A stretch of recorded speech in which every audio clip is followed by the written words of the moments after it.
Amigas, amigos de Noticias 24/7, me da muchísimo gusto poderles saludar desde Reynosa. Estamos en el Museo del Ferrocarril, el nuevo museo que hay en esta ciudad fronteriza.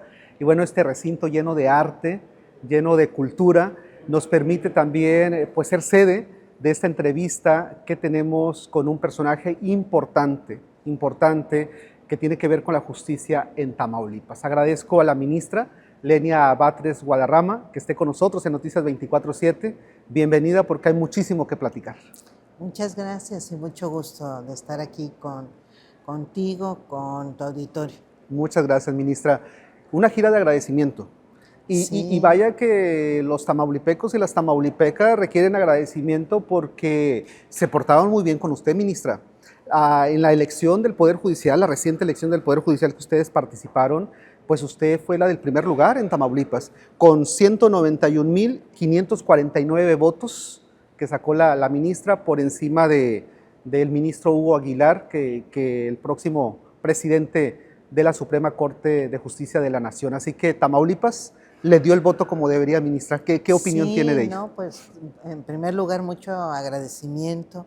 Estoy muy contenta que tanta gente pues haya tenido confianza en primer lugar en el proceso, Sí. que eso es muy importante, que tenga expectativas en la democratización del Poder Judicial. Es un reconocimiento muy importante pues a una reforma judicial sin precedente. Y en segundo lugar, pues mucho agradecimiento por haber depositado su confianza en mi persona. Por supuesto que lo primero que uno tiene que pensar pues es en no defraudar esa confianza. Entonces vamos a establecer pues las prioridades que venimos anunciando en la campaña. Voy a empujarlas. ¿Cuáles son las prioridades? Fuertemente. Tiene que ver en primer lugar con la justicia social. Sí. Yo hice un compromiso pues de impulsar criterios, impulsar obviamente la resolución de los asuntos de fondo, porque la Corte y en general el Poder Judicial resuelve muy superficialmente muchos asuntos con motivo de los procedimientos. Entonces le da más prioridad, más peso al contenido de los procedimientos que al fondo de los conflictos que se nos plantean. Entonces es muy importante que el Poder Judicial entre al fondo, priorice el fondo. Pero ¿no es un riesgo también, ministra, no apegarse a la legalidad, al marco legal? Por supuesto, siempre en el marco, eso no. Porque la interpretación se puede perder, ¿no? Yo no, eso ni lo pongo en duda, ¿eh? Okay. No es mi línea. Sí hay corrientes del derecho, corrientes jurisdiccionales que buscan alejarse de la ley. No, en mi caso soy totalmente formalista en esa parte, aunque busco el fondo dentro del límite que nos da la ley. Priorizo el fondo, por supuesto. Porque ahora pasa muy, digamos que paradójicamente, porque durante mucho tiempo en México predominó lo que llamábamos positivismo jurídico, que era justamente el que le daba más fuerza a las normas vigentes, tanto de procedimiento como de fondo, pero era muy formalista en el propio contenido.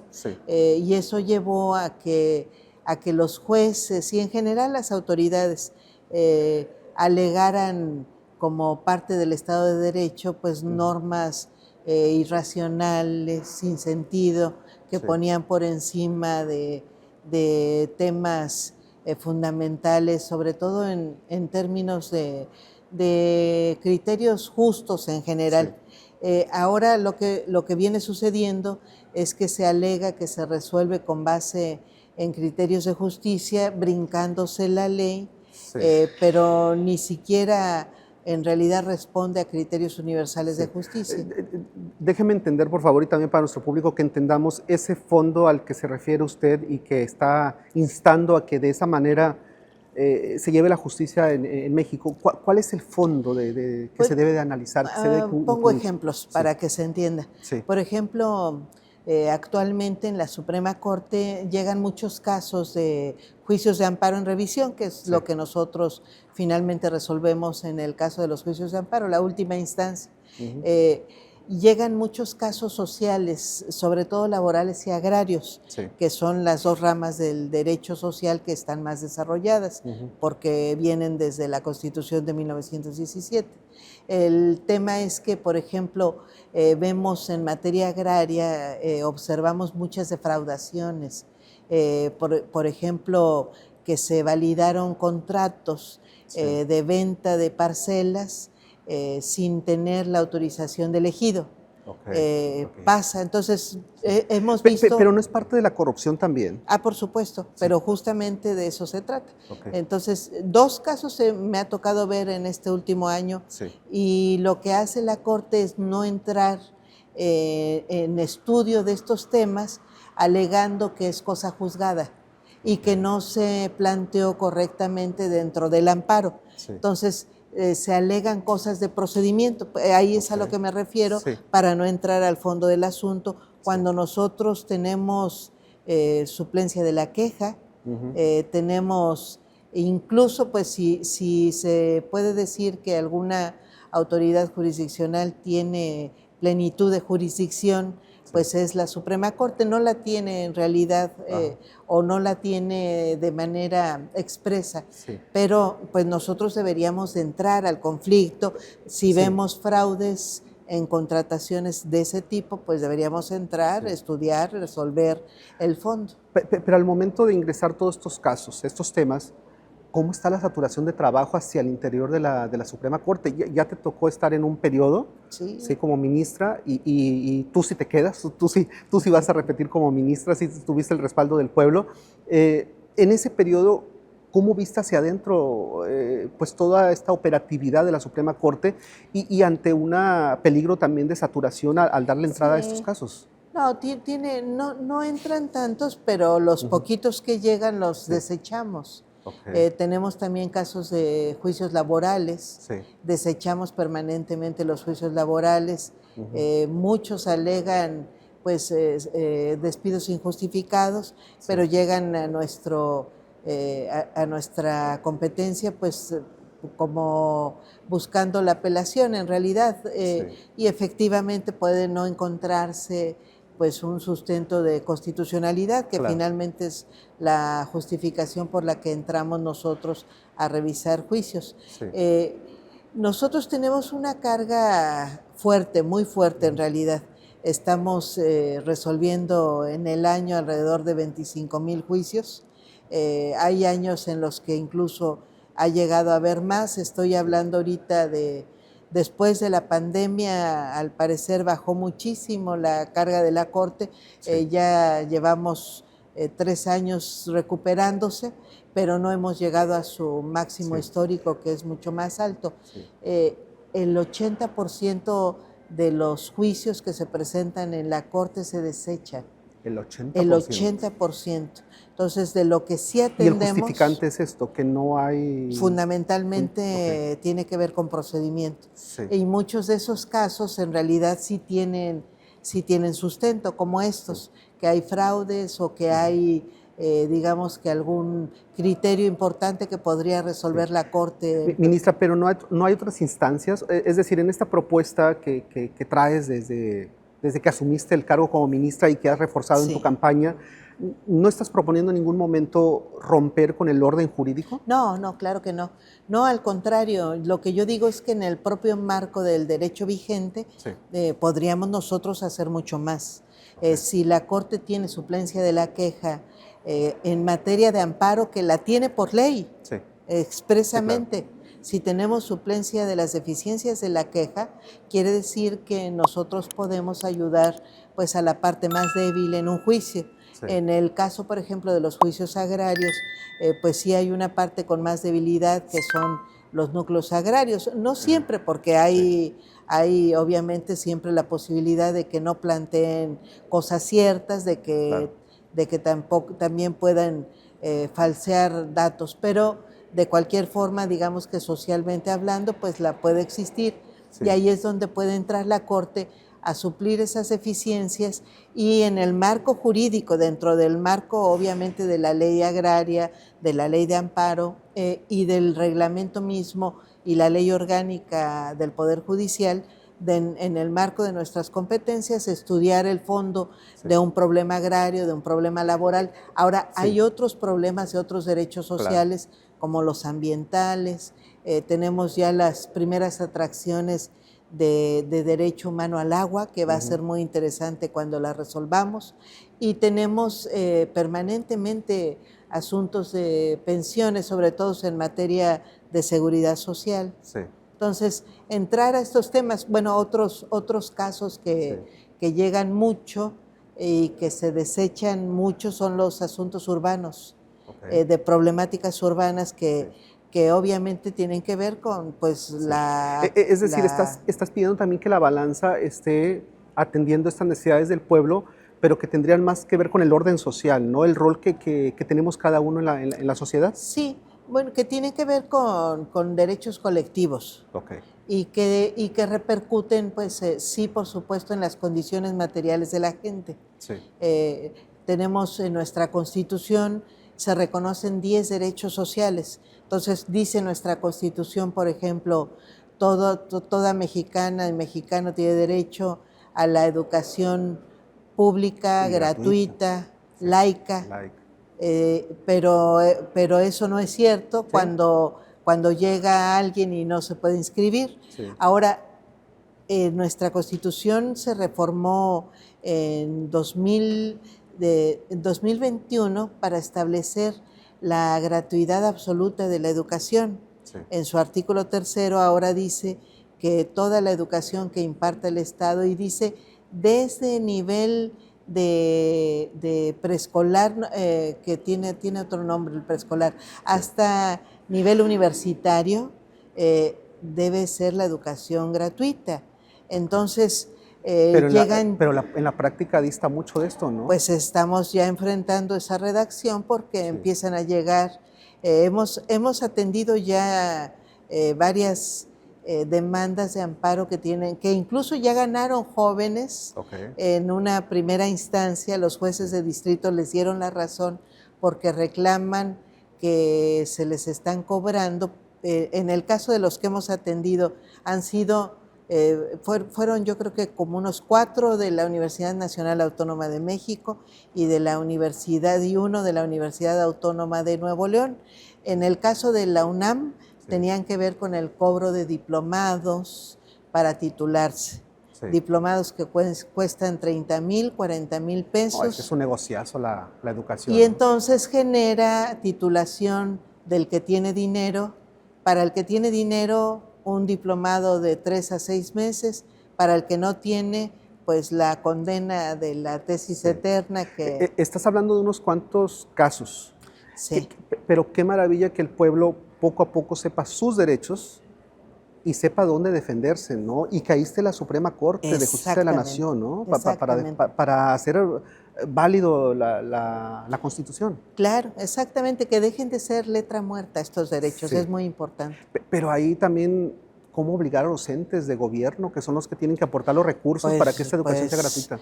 Lo tienen que hacer. En el caso de esta reforma que se hizo, se puso un transitorio que dice que la Secretaría de Hacienda, de manera progresiva, irá compensando los recursos que se requieran para dar cumplimiento a esa gratuidad. Bueno, hasta ahora no sabemos qué tanto ha hecho la Secretaría de Hacienda, pero yo creo que debemos nosotros, pues, tanto estar preguntando si está cumpliendo esa función, como estar preguntando a las universidades por qué están cobrando. Porque en el caso, por ejemplo, de la UNAM, en el momento en el que hemos hecho consultas, se nos dicen que son recursos que ni siquiera ingresan a la universidad, que se quedan en cuentas de las facultades, que van administrando paralelamente. Entonces, no tiene justificación este tipo de cobros. Entonces, son discusiones que por supuesto tienen que ver con cada detalle de estos derechos. Sí, muy puntuales. Hablando de estos órdenes, el orden público, tiene que haber una autoridad de Estado. En México hay esa autoridad de Estado, es decir, no están rebasados los gobiernos, porque cuando hablamos de corrupción que tiene que ver con el Poder Judicial, en muchas ocasiones estábamos hablando del tema de seguridad, a la seguridad que se enfrentan incluso los impartidores de justicia. ¿Cómo buscar una protección hacia esto, ministra, para que puedan impartir justicia sin estas presiones, sin estas amenazas? Bueno, la reforma judicial previó ya los juicios sin los datos del juez, que es para protegerlos justamente. Hubo mucha discusión al respecto porque se decía que hay antecedentes que se han considerado violatorios de derechos humanos, justamente porque la víctima no conoce al juez. Sí. Pero en el caso nuestro no se estableció que la víctima no conozca al juez, se estableció que no se dé a conocer públicamente. O sea, la víctima sí va a saberlo, sí. Y por lo tanto se resguarda su derecho. Pero cuando se presente cualquier tipo de resolución pública de ese juez, pues se resguarda la identidad. Entonces, estas protecciones yo creo que son válidas. Sí. En materia penal, pues son muy importantes, claro. Por supuesto, pues garantizar la función de las juezas, los jueces que se arriesgan muchísimo, sí. Efectivamente, pues, y más de quien está procediendo conforme a derecho, protegiendo a la sociedad en su conjunto, pues yo creo que sí es una responsabilidad grande del Estado su protección. ¿Qué le dices a las juezas, a los jueces que incluso en muchas ocasiones se han prestado a aprobar amparos, a autorizar amparos, a proteger, pues, a los delincuentes o incluso a gobernantes que están señalados por desfalco al erario que le pertenece al pueblo? Tenemos casos, por ejemplo, en Tamaulipas con Francisco García Cabeza de Vaca, ¿no? Que es un personaje que a nivel nacional se hizo muy conocido por ir de amparo en amparo con jueces federales. ¿Cómo ves esa parte y qué le dices a esos jueces? Pues es parte de lo que ha causado hartazgo y es parte de lo que se vino cuestionando y de lo que ha justificado justamente esta reforma judicial. A la gente, obviamente, que se da cuenta de que sucede esto, pues no le gusta. Y por supuesto que no hay forma ni discurso jurídico que pueda justificar este tipo de inconsciencia o de franca corrupción, como puede estar en realidad sucediendo. Sí. Entonces, en este caso ya la reforma judicial trajo un órgano que se llama Tribunal de Disciplina Judicial, que justamente pues debe servir para eso. Jueces que están otorgando suspensiones a diestra y siniestra, sobre todo para garantizar la libertad de una persona acusada por crimen organizado, secuestro, tráfico de drogas, homicidio múltiple, etcétera, pues justamente debe ser cuestionado, pues son jueces que no tienen compromiso con nuestra sociedad y bueno, pues lo que no había estado funcionando muy bien es más bien de manera extraordinariamente deficiente, pues era el Consejo de la Judicatura Federal a la hora de sancionar a las y los jueces que tenían este tipo de conductas. Pero no hay revocación de mandato, ¿no? Sería bueno que la hubiera. Yo creo que debería haberla porque son mandatos largos. Sí. En el caso de los ministros, pues son ya periodos de 12 años, eran de 15, ahora quedan de 12. Y en el caso de los jueces de distrito y los magistrados de circuito, serán periodos de 9 años. Sí. No son pequeños. Yo creo que sí vendría bien. ¿Tú sí te someterías a una revocación de mandato? Sí, por supuesto. Digo, eso es una manera importante. Es que es una herramienta del pueblo también para poder validar o no el trabajo que estás haciendo, porque al final, bueno, ustedes se quisieron someter a una votación del pueblo. Ahora el pueblo también que entienda que tiene el poder de mandar y de quitar al funcionario que no esté haciendo su trabajo correctamente, ¿no? Sí. Creo que esa figura tendríamos que preguntar al Poder Legislativo también pues cómo va con este tema de reformar, ¿verdad? Tú te has autodenominado ministra del pueblo. ¿Sí eres ministra del pueblo o a qué intereses obedeces? Sí, pues soy ministra del pueblo por razones múltiples. Por mi origen, yo vengo del pueblo raso.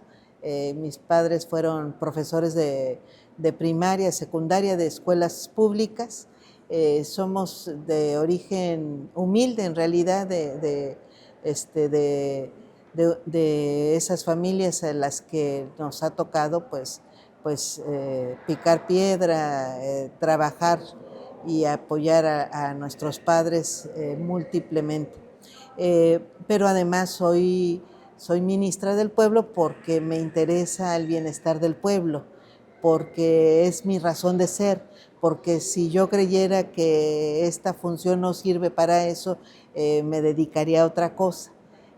Por esa razón también soy ministra del pueblo, y ahora soy ministra del pueblo porque Ellos convalidaron. pues sí, porque venimos impulsando este proceso democrático y que tiene como primer producto pues estas elecciones. Pregunto si no obedece a otros intereses, porque bueno, tu primer periodo como ministra fuiste colocada en la terna por Andrés Manuel López Obrador, ¿no? Sí, así es. Entonces por eso pregunto si tu obediencia no está en otros intereses que no sean los del pueblo. Bueno, Andrés Manuel López Obrador no me ha hablado nunca para pedirme que vote de tal o cual forma de ninguna sentencia. He presentado hasta ahorita 520 sentencias o proyectos de sentencia que han sido aprobados en el Pleno de la Corte y en la segunda sala. Y además he votado, pues yo creo que unas cerca de 2000 sentencias más. Bueno, en tanto ya contando Pleno y Corte deben ser más de 4000 sentencias. Sí. En ningún caso se me ha pedido, nadie me ha pedido. Nunca he recibido una llamada de Andrés Manuel López Obrador. De Andrés Manuel nunca, pero sí, tampoco de nadie más. ¿Y de Claudia Sheinbaum tampoco? Nadie ha tenido el atrevimiento de llamarme para pedirme que vote de tal o cual forma. Y tiene sentido que no lo haga, porque en realidad hay pocos intereses de ellos en los temas que resolvemos, si no es que ninguno. Ningún interés personal. Bueno, no hay resoluciones partidistas en la Corte. Esas las atiende el Tribunal Electoral del Poder Judicial. Ahí sí hay, pues todo lo que resuelve es partidista, tiene que ver con los partidos políticos. Claro. La Corte no. Y la Corte en realidad resuelve muchos temas de estos, de derechos de la gente, laborales, fiscales. Ahora se dice, por ejemplo, que en el tema fiscal hay quien ha querido ver partes individuales, pero el fisco en realidad es el dinero de todos, el dinero que viene de los impuestos que pagamos y que administra el gobierno federal.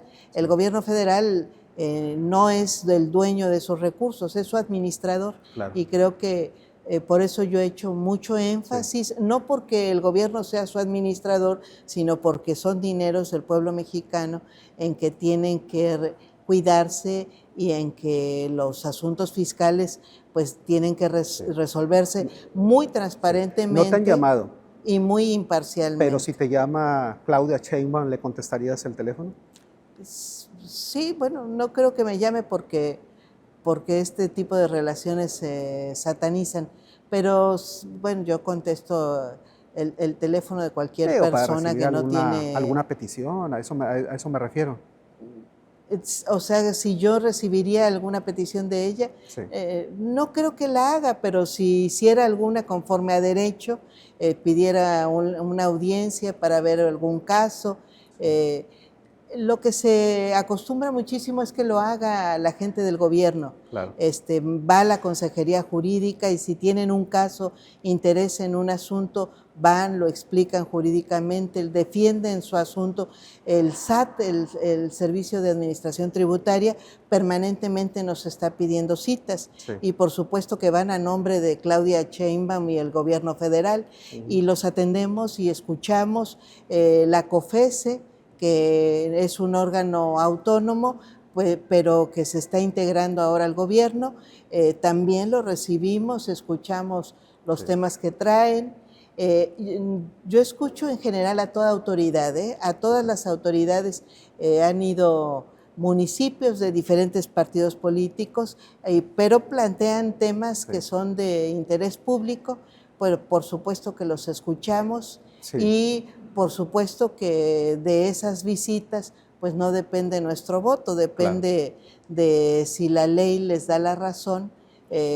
Lo que guía finalmente en el caso de tu servidora, pues el voto mismo. ¿Cómo puede estar seguro el pueblo que votó por ti, el pueblo que confió en Lenia Batres, cómo puede seguir confiando en que ninguno de estos intereses externos, incluso tienes una familia política pues muy bien posicionada en México, ¿cómo asegurarle al pueblo que no vas a velar por estos intereses Es particulares y que familiares? no hay intereses familiares ni particulares en lo que yo hago, tampoco políticos. Hay, por supuesto, muchos valores en lo que implica la función jurisdiccional. Te comentaba esto que sucede con el gobierno. El gobierno es un administrador. Sí. Y administra pues recursos del pueblo y administra los asuntos, y nosotros votamos en correspondencia pues con nuestros valores personales, por supuesto con nuestra ideología y por supuesto pues resolvemos, bueno, en mi caso conforme a derecho. Ahora, mi familia no tiene acciones en ninguna empresa. Las empresas van y buscan a los ministros y buscan ahí sí que favorezcan intereses personales particulares. Mi familia no es empresaria, no tiene mayores recursos que los que gasta, por eso es que no representa ningún riesgo, pero además si llegaran a tener pues algún juicio de amparo personal, pues no sería conmigo con la que lo podrían atender, porque yo tendría que declararme automáticamente impedida, o sea, hay una obligación de ley. Pero por eso insisto, no son esos los riesgos sí. Y las peticiones que recibimos de intereses personales son de intereses muy fuertes y sí se reciben y sí hay quien las atiende, pero hay además incluso quien las defiende. Entonces, bueno, en mi caso no existe porque no tengo ningún tipo de este tipo de conflictos de interés económico. O de cualquier otra índole, y los políticos pues no los atiende la Corte. Tengo concepciones, por supuesto, ideológicas, todas las personas las tenemos, los demás ministros, los anteriores y los nuevos pues van a tenerlas porque es una condición inherente al ser humano tener una moral determinada y tener una ideología. Claro. Por supuesto que confiesen o no confiesen sus preferencias políticas, seguramente las tienen porque también es una condición humana. Sí. Lo que es importante pues es que nosotros no solo no seamos sus representantes, sino que en caso de que lleguemos a tener un juicio al respecto, pues de inmediato nos declaremos impedidos. La Corte no los tiene, entonces supongo que no tendremos esa necesidad, pero si la llegamos a tener, yo no voy a tener y la gente, pues si se trata de esa garantía, pues no voy a tener la menor tampoco duda en declararme impedida y separarme de asuntos personales si es que en algún momento lo llegara a tener. ¿No te prestarías, Lenia Batres no se prestaría a ninguna persecución política, a callar voces disidentes con las ideologías que ahora están desde gobierno? ¿No te prestarías a eso? No, por supuesto que no. Bueno, no ha llegado ningún caso de ese tipo a la Corte, pero si llegara a haber algún caso al respecto, sí, por supuesto que no tendría.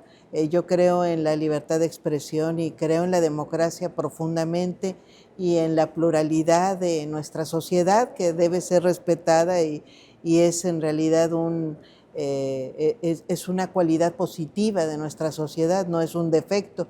Y creo en los derechos de todos, los derechos políticos de reunión, de asociación y fundamentalmente de libertad de creencias y libertad de expresión.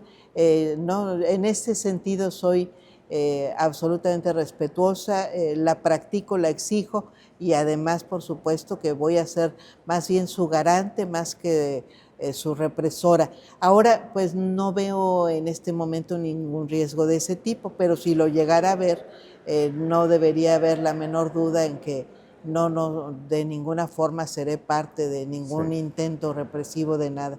Ya tienen el control del poder ejecutivo, del poder legislativo y ya lograron el poder judicial. ¿Ahora qué sigue, ministra? ¿Quiénes tienen el control de todo eso? Pues los que tienen el control, por lo pronto Morena del legislativo y el ejecutivo, ¿no? Sí, en el caso del Poder Judicial, pues no hay una representación partidaria. Habemos los ministros que quedamos, que además, pues creo que somos diversos, ¿eh? Yo creo que hay que esperar a ver cómo vamos a funcionar para mostrar. Mi impresión es que somos más plurales de lo que podría parecer. Pero sí concuerdas con el movimiento de Morena, ¿no? de, yo vengo de ese origen. Sí. Yo participé en el año, bueno, desde los años 2000, participé tanto en gobiernos como en varias de esas luchas. Por supuesto, no puedo, además, ni me interesaría deslindarme de eso. Pero en este momento soy ministra de la Suprema Corte, por cierto, no afiliada a ningún partido, y pues soy representante ya por votación pues del pueblo Popular. mexicano en el Poder Judicial. Sí, Sí. por votación popular, que no fue una votación partidaria, pero además es obvio que quienes votaron pues fueron mexicanos de todas las ideologías. Entonces, pues represento a esa votación popular en este poder judicial que es uno de los poderes del Estado mexicano. Sí. El nacionalismo, ministra, es la vía correcta para recuperar las riquezas que le pertenecen al pueblo. Te lo pregunto, estamos en Ajá. una ciudad muy industrial. Ajá. Reynosa pues tiene mucha inversión extranjera, los parques industriales están llenos precisamente de empresas extranjeras que vienen por la mano de obra que se consigue en México. Afortunadamente hace poco se le subió el salario mínimo a la franja fronteriza, que es donde perciben más salario mínimo que en el resto del país. Afortunadamente ya no es tan barata como antes la mano de obra. ¿Cómo, ¿Cómo explicarle al pueblo que esa es la vía correcta o cómo vas a estar tú ahí también como ministra defendiendo esos derechos de los trabajadores de la industria, en este caso maquiladora de Reynosa? Bueno, nosotros tenemos un límite a nuestras propias Sí, facultades, que es la ley, sí, claro. y si la ley está permitiendo y está en realidad buscando incentivar la actividad económica de nuestro país, pues nos corresponde también a los ministros pues desarrollarla. Yo creo que es muy importante también ser muy responsables en respetar y en alentar el desarrollo regional y el desarrollo nacional económico de nuestro país es indispensable. Por supuesto que yo estaré preocupada de las repercusiones que tengan. Parte importante de lo que ahora se entró en la ley orgánica que ya se reformó, derivada de la propia reforma judicial. A mí me parece importantísimo que se haya establecido que es un requisito para ser juezas y jueces federales de nuestro país, tener tanto conciencia o poder distinguir, tener la aptitud de poder distinguir las condiciones de desigualdad entre las partes. Okay. Eso me parece fundamental, pero se puso también algo que es muy importante, que es distinguir el contexto social, y con contexto social queremos decir obviamente socioeconómico, claro, de los conflictos que nos corresponde resolver y sus implicaciones. Sí. Los jueces difícilmente vemos las implicaciones de lo que resolvemos. Entonces es muy importante mirar más allá del efecto mismo formal de una sentencia, mirar sus efectos sociales. Entonces, el contexto, ¿no? Sí, claro, claro, porque hay casos en los que resolver, entre comillas, un asunto a rajatabla puede implicar incluso hasta generar más conflictos cuando no se tiene una sensibilidad para resolverlos. Sí. Tenemos, por ejemplo, un conflicto muy viejo que no termina de resolverse sobre el límite de la zona de los Chimalapas, Sí. Que tienen que ver con 3 estados de la República, en los que la Corte no ha sido muy acertada para garantizar que no generar más problema del que se nos pedía originalmente resolver. Entonces son problemas que incluso pues implican resolverlo con los propios estados, que sería lo más sabio en este caso. Se ha tratado de hacer, en este caso, bueno, yo llegué tarde a esta sentencia, pero sí, observé eso, que se sentaron los ministros con los gobiernos de los estados a tratar de asumir un acuerdo. Me parece que es muy importante, aunque no sea parte del procedimiento, claro, sí tiene una repercusión social. En el tema de los asuntos económicos, pues también tenemos nosotros que mirar que nuestra solución, entre comillas, pues no genere problemas. Y que vamos al fondo, que hablabas al inicio, ¿no? Que hablabas al inicio de este empuje que estás dando al fondo de los conflictos, que ¿no? resolvamos conforme a derecho, sí, pero seamos también muy responsables. Bien, déjame entrar a la parte final. Sé que tienes que seguir con tu agenda. Yo tengo muchas preguntas por hacerle a la ministra. No siempre la tenemos en Tamaulipas. Esperemos que sea más seguido este contacto, ministra, con estos estados que a veces se ven lejos de la parte central del país, ¿no? Déjame entrar a la parte final y precisamente hablando de Tamaulipas, ¿cómo ven ustedes a Tamaulipas desde allá, desde afuera? Digo, porque a veces pues los que estamos aquí en Tamaulipas vemos diferente, percibimos diferente nuestro territorio, ¿no? ¿Cómo ven ustedes a Tamaulipas en el contexto, evidentemente, que te corresponde el tema judicial, el tema de impartición de justicia? Bueno, tenemos un reto de esta zona norte de nuestro país que tiene que ver con, yo creo que, entre otros múltiples problemas, el de la seguridad pública, y tiene que ver también con el tema de la migración. Sí. Yo creo que se concentran en esta zona norte del país. Y jurisdiccionalmente, pues yo creo que no indicaría que tiene alguna connotación más particular. Creo que ha ido pues, muy difícil en todas las circunstancias que les ha tocado, porque sí hay momentos difíciles o complicados que han vivido en temas de narcotráfico, de crimen organizado. Mi impresión es que ha sido ya o ha disminuido mucho esta problemática y que pues están en una condición mejor para atender otro tipo de conflictividades. Es muy conocida pues toda esta zona de la frontera, justamente en esta concentración industrial que se tiene, sobre todo de maquiladoras, que también implica pues un reto particular. Sí. O el intercambio comercial con Estados Unidos. ¿No? Bueno, y ese es un reto, creo que nacional, enorme, muy fuerte, claro. Sí.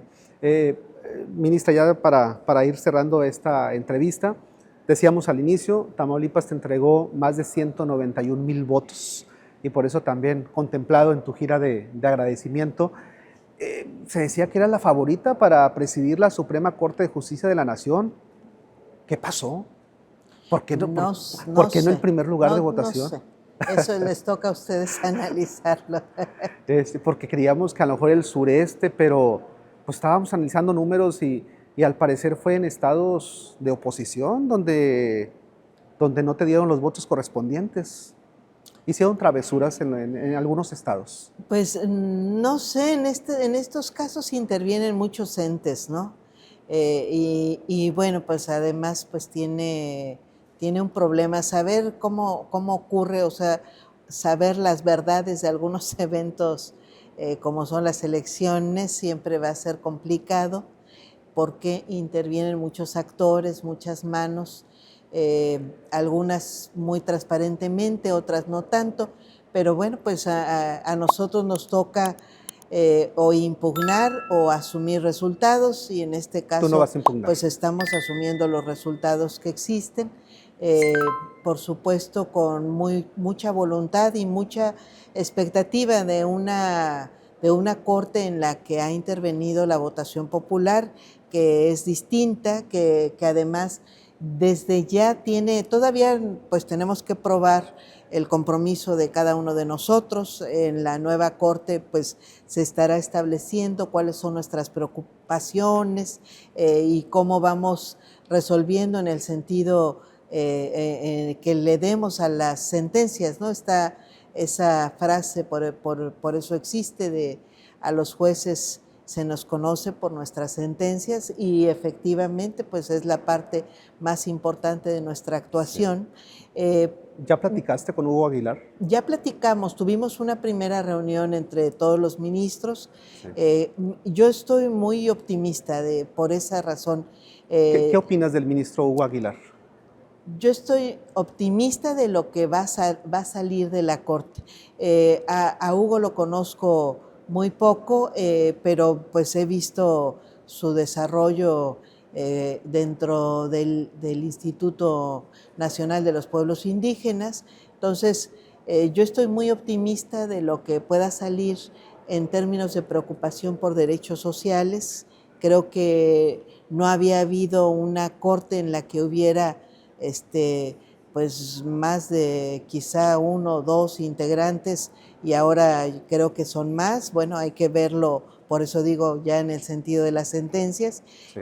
Preocupados por los derechos sociales, eso es muy importante, por la justicia social, pero además tengo también la expectativa, digamos que mucho optimismo por una Corte que se esté preocupando más por temas de interés público, de orden público.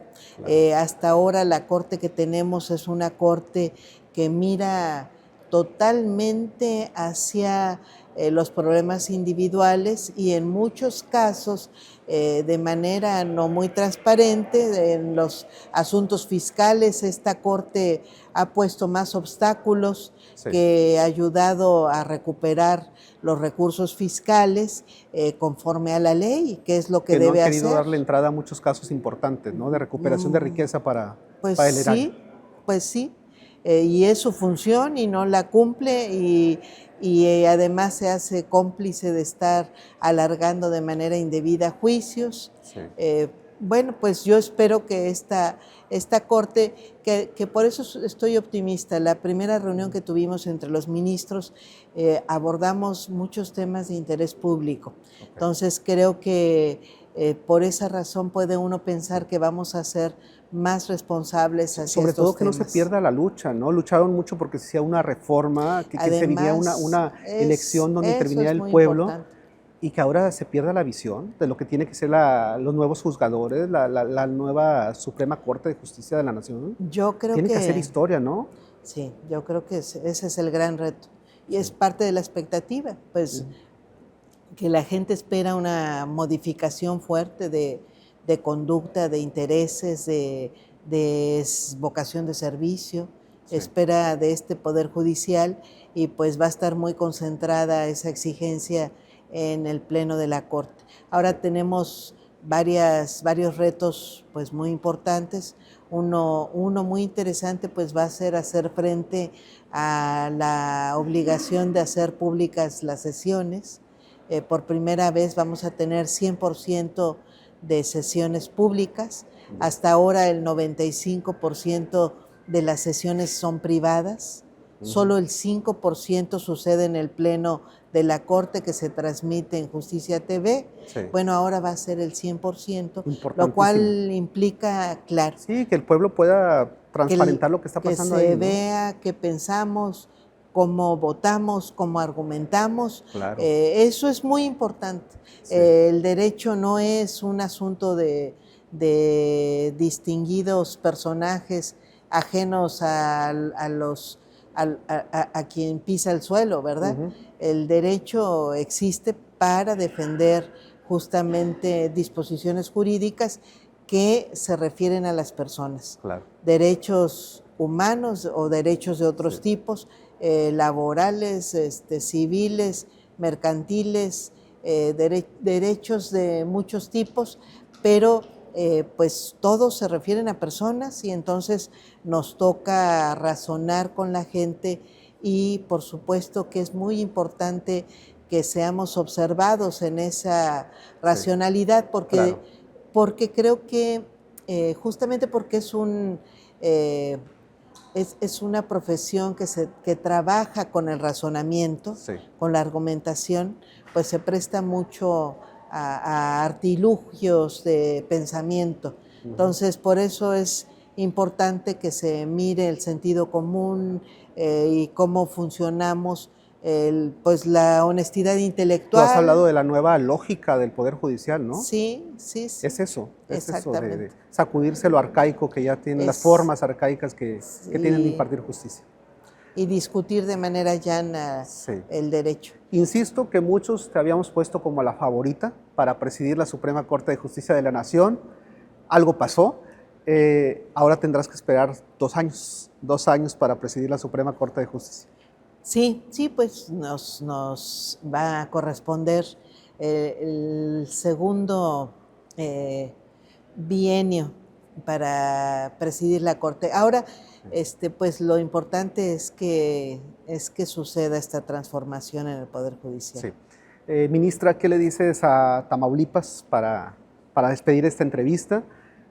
Pero más allá también del pueblo que te otorgó el voto, la confianza para integrar la Suprema Corte de Justicia de la Nación, ¿qué le dices a los juzgadores de Tamaulipas? Es más, desde donde empieza la justicia, desde los profesionistas del derecho, los abogados, quienes buscan también justicia para sus casos, ¿qué les dices al pueblo de Tamaulipas?